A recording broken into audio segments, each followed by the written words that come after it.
E olha, a votação da medida provisória 1303, aquela que prevê compensações para substituir a alta do IOF, foi adiada mais uma vez. Um dos pontos que está travando essa votação é a negociação de uma possível ou não taxação das LCIs ou LCAs e sobre os impactos dessas possíveis taxações ou não. A gente conversa agora com Marcela Kawauchi, economista-chefe da Lifetime Investimentos. Seja muito bem-vinda, Marcela, prazer falar com você.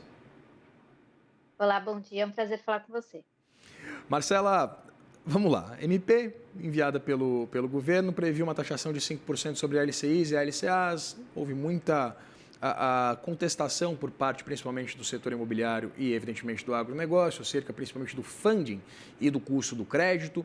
Agora, o relatório levava para 7,5%, agora a possibilidade de desses títulos continuarem isentos.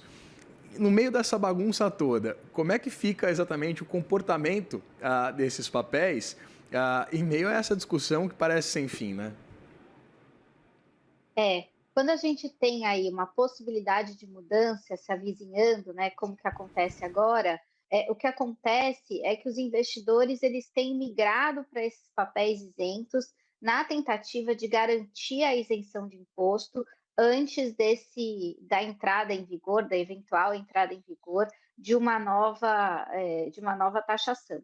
Então, o que esses papéis têm visto no mercado, por enquanto, é uma demanda um pouco maior, que a princípio é boa nesse curto prazo, afinal de contas, as empresas relacionadas tanto ao agronegócio quanto ao mercado imobiliário conseguem esse funding nesse curto prazo. O problema é que uma vez que essa lei, né, eventualmente passe no Congresso e aumente a taxação sobre esse tipo de recurso, a gente pode ter aí um aumento do custo de financiamento dessas empresas, né, desses empreendimentos. E aí isso pode fazer com que as empresas precisem oferecer créditos, né, oferecer rendimentos maiores para o consumidor colocar o dinheiro nesses papéis, ou pode haver, inclusive, uma queda na demanda por esse tipo de título. Então, qualquer taxação que aconteça, certamente vai acabar fazendo com que o mercado aí tenha que se reajustar às novas regras.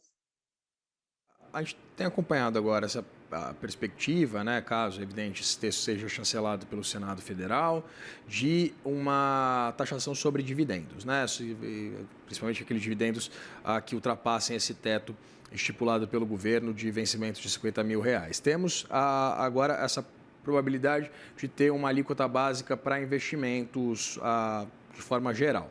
Temos a perspectiva de, mesmo os papéis incentivados, ainda não se sabe o que vai acontecer com eles, mas mesmo os papéis incentivados serem taxados.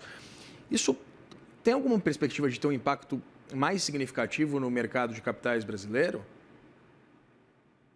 Certamente. Quando a gente muda os incentivos aos investimentos, o que os investidores fazem é se acomodar a esses novos incentivos. Então, se a gente tiver, por exemplo, uma taxação de dividendos, certamente as empresas vão ter que se acomodar na forma como remuneram os seus sócios. E isso pode, inclusive, acabar impactando o lucro das empresas, e aí acaba também impactando a arrecadação na alíquota sobre os lucros das companhias.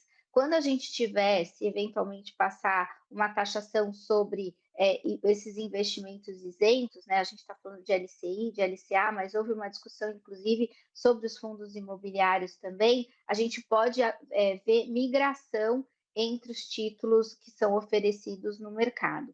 O ideal seria que o governo, nessa tentativa de aumentar a arrecadação, para fazer frente à meta fiscal, fizesse um pacote de novos incentivos, um pacote de novas taxações que abarcasse todas as iniciativas de uma única vez. Não só essa questão dos títulos que podem ser taxados, mas também a questão do imposto de renda, que também está sendo discutida, foi discutida na Câmara e agora está indo para o Senado. Afinal de contas, todas essas, né, esses impostos aí sobre rendimentos, seja via salário, seja via investimentos no mercado financeiro, acabam impactando né, o todo do investidor. Então, o ideal seria que isso fosse passado via um pacote com todas as iniciativas. O problema é que o que a gente tem visto são iniciativas picadas na tentativa aí de aumentar a arrecadação e que acabam ali mexendo toda hora nesse tipo de investimento e acaba trazendo uma gama de incertezas bastante importante também para o investidor. Marcela, a gente viu o adiamento dessas discussões sobre a medida provisória no Congresso Nacional. Agora, ele deve ser apreciado um dia antes dessa MP caducar. Pensando nas perspectivas do governo de fechar as contas, de encerrar o ano dentro da meta, né? Mesmo que a meta tenha sido, enfim, vários gastos tenham ficado já fora dela. Pensando nessa perspectiva, a hipótese desse texto não ser aprovado, não ser ratificado pelo nosso legislativo, como é que fica exatamente essa perspectiva do governo de fechar as contas?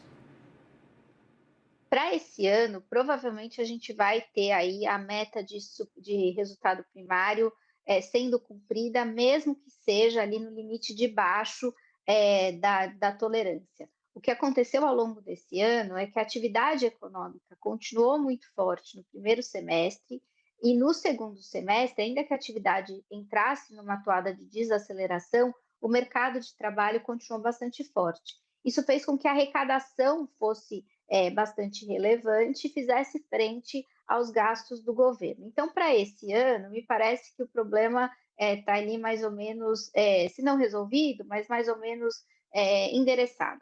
Agora, para o ano que vem, se o governo não tiver aprovadas essas novas iniciativas de cobrança de impostos, a gente deve ver sim uma piora, né, do resultado primário, e aí o governo não vai cumprir a meta. Não só por conta da falta desses impostos, dessas novas iniciativas, mas também porque a expectativa de crescimento do PIB para o ano que vem é menor do que desse ano. E aí a gente deve ver uma queda na arrecadação. Então, o governo não pode contar nem com a atividade impulsionando a arrecadação e nem com as novas iniciativas. E é por isso que os economistas sempre falam que o ajuste fiscal ele deve acontecer principalmente pelo lado dos gastos. Desculpa, pelo lado isso dos gastos e não pelo lado da receita.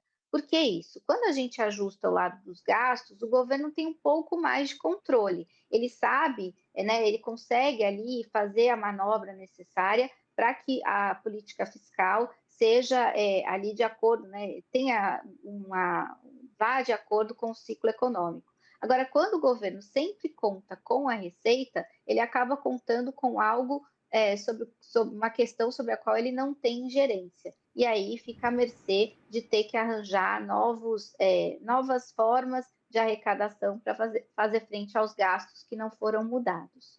Marcela, você vislumbra a possibilidade, por exemplo, de uma retirada muito expressiva de recursos do país a partir dessa série de novas taxações de produtos financeiros?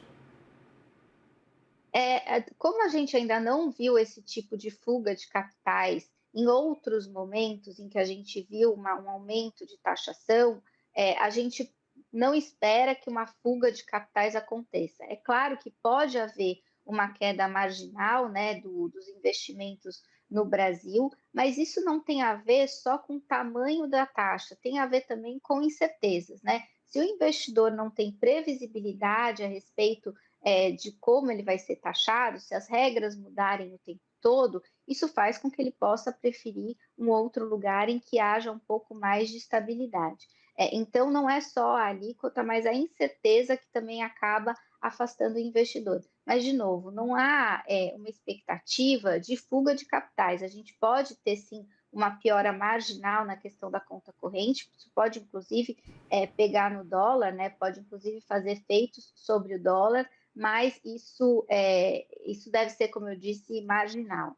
A partir daquela a interpretação anterior que você trazia, Marcela, acerca dessa incapacidade do governo, ou pelo menos essa falta de vontade de discutir o arranjo das contas públicas do ponto de vista dos gastos, né, de despesas, queria entender do ponto de vista mais terciário, né, mais indireto, discutindo uma possibilidade, por exemplo, de, quem sabe, a gente ter algum tipo de frustração do ponto de vista dessa arrecadação. com uma piora mais ostensiva do cenário fiscal. A gente já tem mensurado algumas projeções que apontam que a relação dívida PIB pode ultrapassar os 80% a partir do ano que vem. Como esse ambiente todo, você falava sobre incerteza, de fato impacta a imagem do Brasil e como esse destino seguro para investimentos? Quando o investidor estrangeiro vem para o Brasil, ele acaba comparando a nossa economia com outras economias ali que são parecidas, ou até mesmo com uma outra alternativa de investir numa economia mais avançada. Quando a gente fala de contas públicas, o que a gente está falando é da possibilidade do nosso país honrar essa dívida, né, a dívida governamental, e também fala sobre estabilidade da economia. Afinal de contas, se o governo chegar num patamar em que ele se endivida muito, ele acaba tendo que gastar um caminhão de dinheiro com pagamento de juros, ao invés de gastar, por exemplo, com investimentos em infraestrutura, com saúde, enfim.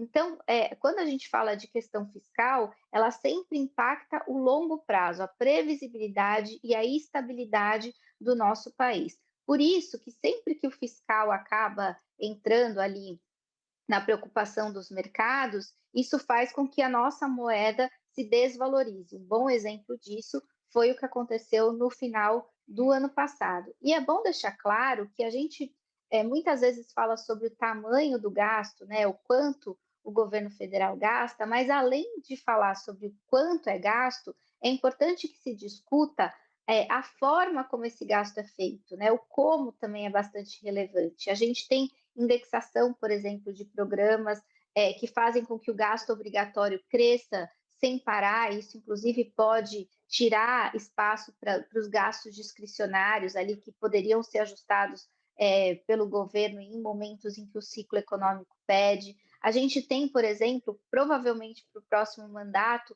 uma nova rediscussão da reforma da Previdência, que foi aprovada, já vai fazer 10 anos em 2029, e aí vai ter que se ajustar não só as coisas que não foram ajustadas no passado, mas se ajustar às recentes mudanças demográficas. Enfim, discutir o quanto é sempre relevante e acaba sendo a forma como se discute, mas depois é importante que a gente discuta o como, que são as tais das reformas estruturantes que os economistas tanto falam.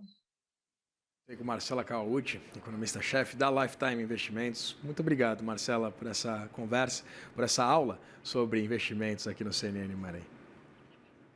Eu que agradeço. Boa Até tarde. mais. Boa tarde.